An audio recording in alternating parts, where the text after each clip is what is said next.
Hello mga ka-Agri-Bells, welcome back na naman sa ating panibagong video. Weekly po tayo mag-update po mga ka-Agri-Bells sa farm ni Ma'am Tata. Nandito naman tayo ngayon ulit, nagbablog naman tayo ulit. Kumustahin po natin ang mga alaga ni Ma'am Tata dito. At bago ko po simulan ang ating topic mga ka-Agri-Bells, ipapakita ko po sa inyo yung mga alaga ni Ma'am Tata dito. Ang dami na mga ka-Agri-Bells mula 7 days pagkawala ko dito hindi ko bumisita dito. So after 7 days mga ka-Agri-Bells, tingnan po natin may mga inahin na po siya nagkaroon ng anak o may mga inahin na po siya na nanganganak sa loob ng 7 araw na hindi ko po nabisita ang farm na to. Tara mga ka-Agri-Bells, ipapakita ko sa inyo o ikutin muna natin ang farm ni Ma'am Tata para makita naman ninyo mga ka-Agri ang update sa farm ni Ma'am Tata. Tara, ipapakita ko po sa inyo.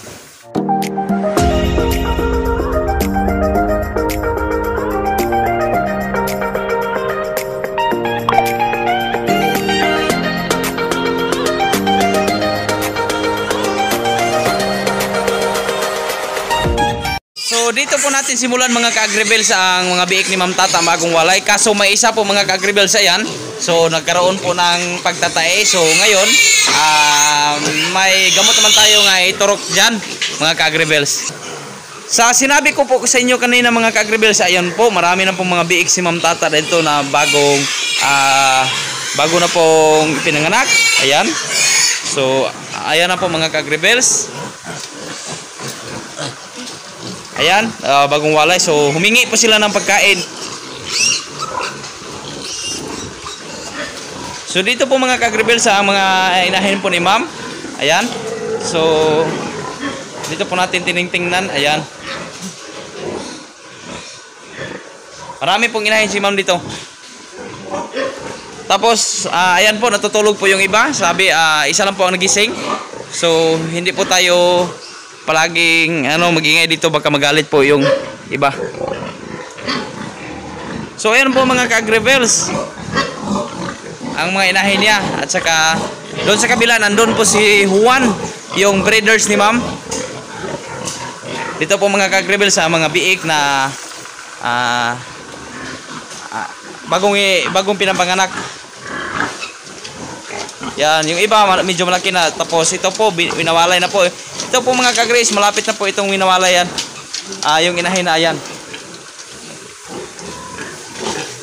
So yan po mga ka-Agri-Bells. Yan po si Sir Juan. Kaway-kaway naman kayo sir. Ayan, siya po ang breeders. So kita naman po natin mga ka-Agri. Ayan, may kailangan po tayong i-improve sa farm na ito mga ka-Agri-Bells. Kailangan po natin ng teaser bore o kaya maglagay po tayo ng bore dito sa kaniyang mga gestating pen para po nus-to-nus contact po natin ang mga inahin nila. Kasi kapag wala pong bore o kaya wala pong maamoy na ang mga inahin walang maamoy na baho ng bore, sila po ay makalimot sa paglandi. Makalimutan po nila talaga mga ka-Agri-Bells na maglandi kapag walang bore. So ayun na po mga ka-Agri, dito po sa row na ito nakita po natin mga ka-Agri is mayroon pong naglandi. Yung iba naman ayan, so medyo naglandi na po yung. So ito is I think second day po ito mula paglandi niya. So palagi naman itong monitor ni Boss Juan, yung breeders ni Ma'am dito, para po mabulugan niya o kaya mabibreed po natin para hindi po magiging sayang ang panahon ng ating pag-alaga ng mga inahin. Ganon din sa dulo mga ka-Agri. So nakita po natin si Sir Juan na liniligo po niya yung inahin na bagong winawalayan. Ayan. So nigo po niya para kinondisyon po niya. So napaka-importante po talaga mga ka-Agri sa ganitong oras, lalo na po sa tag-init. Napaka-importante po talaga na magligo po tayo sa ating mga inahin at saka mga patining. Kasi sa panahon o sa oras na to mga ka-Agri-Bells, wala talagang ganang kumain ng ating mga alaga mga baboy. Kasi sa sobrang init, lalo na po sa building po natin na masyadong wala pong mga punong kahoy. So ayan po ang dahilan na mawalan po talaga ng ganang pagkain ng ating mga alagang mga baboy. So ang ginawa po ni Juan, so naglilinis at saka nagliligo po siya sa kanyang mga inahin. Napaka-importante po talaga mga ka-agribil kasi sa oras na to, hinahanap po nila mga ka-agri is yung tubig para malamigan ang kanilang katawan. So may papakita din ako sa inyo mga ka-agribils kung gaano po ba ka delikado po kung palagi tayo magturok ng sa ating mga alaga, mga inahin, at hindi natin sinunod yung proper way o tamang paraan sa pagturok ng gamot sa ating mga alaga, mga baboy. Ito po ang dahilan mga ka-agri. So ito pong inahin na to yung V24, ayan. So tingnan po natin at saka ating i-massage ang kanya katawan mga ka-agri kung ano po ba ang reaksyon niya. Ayan mga ka-agri, nakita nyo naman ayon po sa video ko na kapag inano po natin siya, galit na po mga ka-agri. Kasi ang mga alaga natin mga hayop o mga lalo na po sinahin, may isip po sila. So ang mga inahin, lalo na po magbubuntis ang inahin, mayroon po silang sinunod na mga programa.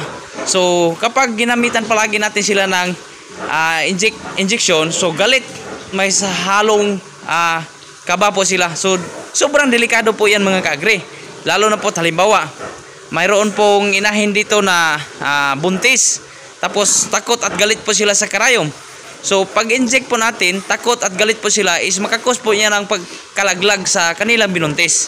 So napaka-importante po talaga mga ka-agribil sa mga inahin pag habang nagdadala po sila ng mga biik sa kanilang mga tiyan, lalo na po sa 80 to 100 days. So napaka-sensitibo po talaga sila, is dapat hindi po natin talaga sila biglain o hindi po natin sila bibigyan ng pagkabigla at saka pag-trauma at saka yung ano po sa pagturok natin ng mga programa na maaari nating sinunod, yung multivitamins, iron at saka deworm.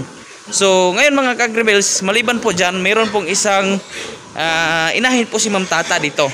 Tingnan po natin mga ka-agri. May isa po siyang inahin dito mga ka-agri na takot at galit po, lalo na po sa mga tao kasi nasa isip na po niya mga ka-agri na kapag ginalaw po natin siya, so galit at takot na po sila mga ka-agribils kasi baka nasa isip na po nila mga ka-agri na ayan, nandito na naman ang karayom. So ayan po mga ka-agri, tingnan natin. Ayan, so napakadelikado po talaga mga ka-agri kapag buntis po sila tapos tinurukan natin ng programa o multivitamins, iron at saka deworm. So napakasensitibo po, baka po yan sa mga dahilan kung bakit malaglag ang mga biik maaari nilang dinala. So biik na sana naging nawala pa, o sa ibang kasabihan, pera na sana naging bato pa. So ayan mga ka-agribils, ano po ang pinakamagandang solusyon natin dyan? So ano po ang pinakamagandang paraan para po makaiwas o para po hindi po makunan ang ating mga alaga, mga inahin, lalo na po kapag sila ay buntis na malapit na po silang nanganganak. Kasi mayroon pong programa si Ma'am Tata dito na mga ka-agri na 100 days is mag-deworm po siya sa kaniyang mga inahing buntis. Mag-deworm po sila. So ginamitan po lang ng injectable. So napaka-delikado po mga ka-agribils, lalo na po sa pinapakita ko sa inyo kanina. So baka isa po siya sa dahilan, baka malaglag po yung mga biik na nandyan sa loob ng tiyan ng ating mga inahin. So ngayon, ano po ang pinakamagandang paraan para po maiwasan ang ganong problema o ganong pong posibleng mangyari sa ating mga alagang baboy? Ngayon mga ka-agribils, ipapakita ko po sa inyo. Tara. Ito na po mga ka-agribils yung solusyon po kung bakit para po maiwasan. Kasi nagtanong po si ma'am kung paano po na maiwasan ang ganitong mga problema na takot po sa mga karayom, mga alaga natin, mga inahin, lalo po buntis po sila. So posible at saka delikado po talaga mga ka-agribils. So nakita nyo naman sa background ko, ayan yung green at saka yellow. At dito po sa hinawakan ko mga ka-agribils is ito po ang dahilan kung bakit po gumawa si San Miguel Animal Healthcare ng mga gamot na water soluble para po mabigay sa ating mga inahin, lalo na po sa mga buntis at saka lalo na po sa may dinadalang mga biik sa kanilang mga inahin. So yan po ang dahilan mga ka-agri na gumawa po si San Miguel para po maiwasan ang sobrang stress na magiging sanhi ng kalaglag sa mga biik. So ito pong hinawakan ko mga ka-agribills, yung isa, yung yellow is multi-B. So multi-B is multivitamins po sa ating mga inahin. So ito ay gamit po talaga mga ka-agribills, lalo na po sa mga programa natin sa pagbibigay ng multivitamins sa ating mga inahin. So lalo na po buntis sila. So instead magturok ng multivitamins, so ito na lang ang gamitin natin mga ka-agri para po hindi ma-stress. At saka yung Libamisol mga ka-agribills, yung bulatigok is pampurga po. So kasi ang programa po natin sa mga inahin, bago po tayo magprograma, bago po tayo magpabulog o mag-conditioning sa ating mga inahin, yung nakita na yung nakaraan ko pong video. So pag conditioning natin sa inahin mga ka-agri is napaka-importante po talaga yung deworming at saka pagbigay ng multivitamins. So instead magturok mga ka-agri is ito na po. So pagkatapos po natin winalayan sa ating mga inahin, so magbigay tayo ng bulatigok at saka magbigay din tayo ng multi-B preparation po mga ka-agribills para po mabibirid po natin ang ating alagang inahin. Ayan po mga ka-agribills. Tapos sa 100 days po mga ka-agribills is magbigay po tayo ng purga, pandiworm para po maalis po ang mga bulating nandoon sa bituka ng ating mga inahin. So instead magturok po tayo mga ka-agribills, maaari din natin gamitin itong bulatigok. So ayan. So kapag gamitin natin itong mga ka-agribills, hindi na talaga mas galit ang ating mga inahin na takot sa karayo mga ka-agribills, kasi ito na ang ginamit natin. So kung ganun din ang mga alaga nyo mga ka-agribills na takot at galit sa karayom, ito na ang gamitin nyo mga ka-agri.